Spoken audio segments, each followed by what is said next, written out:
I tell you, before I came to Ameriplan, I had just a crazy patchwork of different things that I was doing. A little bit of ministry, a little bit of pastoring, a little bit of Bible teaching, and some sales and things.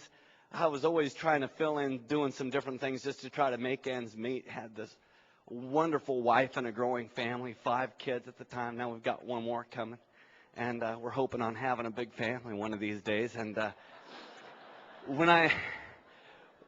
I'm so glad that I learned about Ameriplan when I did, because at the time, I tell you, there was one thing that was a constant throughout the last for as long as I can remember, and it was just the reality of just getting by, just barely getting by. And I tell you what, I can't speak highly enough of my wife, the sacrifices that she's made over the year we've just been serving in the ministry and also working out some other kind of job, just trying to make ends meet. And but she's awesome on operating on a shoestring. And when I heard about Ameriplan, I was a dadgum car salesman. And and you know, when you're at a Cadillac dealership, man, you got a target on your forehead for all kinds of opportunities. And I had seen all kinds of them and always pass on them. Finally, a friend of mine shared with me about Ameriplan. The timing was right. Man, was the timing right. Because with my family growing and a desire and a vision to have a big family, loving the family, I thought, you know, I don't have any kind of formal education or anything. I got to do something here. I've got to do something. And I saw this. I thought, okay, if this thing is half of what I think it can be, this thing can be huge. And I'm going to do this thing. I'm going to lock in on this thing, and it will work.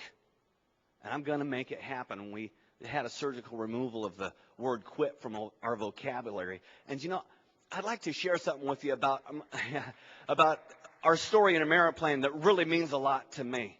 What happened was this: the friend that shared the business with me quit. Knucklehead. I love the guy. I've known him for a long time, but what a knucklehead, because I told him right away, hey, anyways. I'm not familiar with any kind of upline, downline, whatever, okay? All I know was this: I want to make this thing work, and I need someone to help me with this thing. So I asked Mark Jarvis for some help, and he helped me. And then really with how to think, really, and believe for victory. And then I came to a point where I really wanted to learn how to do this thing on the internet. So I asked Steve Luxenberg, and he helped me. Here's the interesting thing here. Mark and Steve, I didn't know anything about, like I said, upline, downline, whatever. None of these guys would ever override any of my success.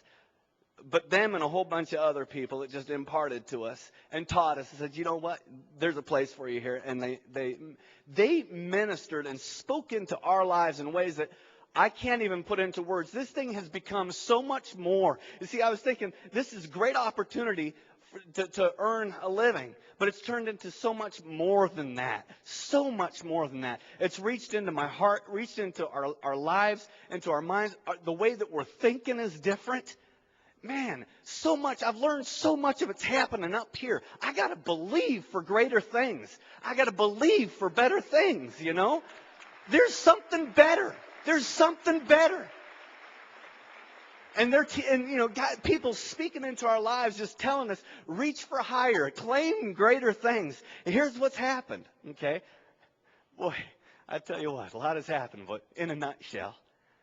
Last month, we broke the ribbon to the President's Club, and that was great. But then this month, we learned that we're right there at 40,000. All of a sudden, already, they told me something would happen. It would happen quick. You might not be able to understand. It's like, whoa, it's happening.